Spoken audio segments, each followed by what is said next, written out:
أهلا بيكم في قناة فن عيلة الجمل. فيديو النهاردة هنعرف فيه حقيقة تعب بيبي مكة وكمان فرحة السندريلا غزل بلبس العيد.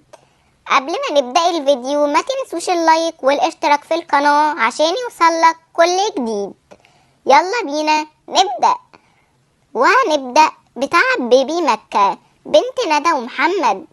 والحقيقة نزل فيديو على قناة مكة ومكة كانت تعبانة جدا، كانت ودنها وجعاها وكمان زورها وكانت سخنة جدا.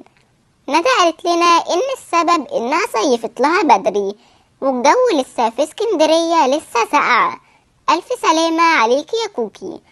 وكانت مكة بتعيط جامد وكانت عايزة برنس مصر. بجد يا جماعة مكة صعبت علينا جدا. مكة ما كانتش عايزة تاخد الدواء. كلنا نكتب لكوكي دلوقتي في الكومنتات ألف سلامة. وبرنس مصر جال بيبي مكة علشان هي كانت عايزاه.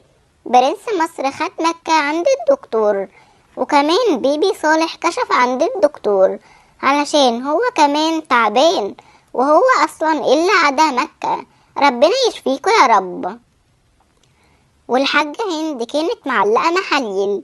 وفي آخر الفيديو ندى كانت بتشتري لبس العيد لمكة وصالح وكان معاهم أمنية قوة بتشتري لبس العيد.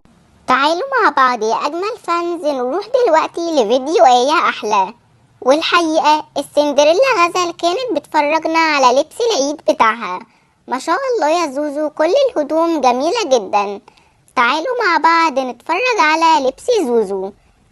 وده يا جماعة اللبس اللي السندريلا غزل اشترته. ما شاء الله كله جميل جدا. وبس كده نكون وصلنا لنهاية الفيديو. ما تنسوش تشتركوا في القناة وتعملوا لايك. بحبكم جدا يا أجمل فانز. سلام.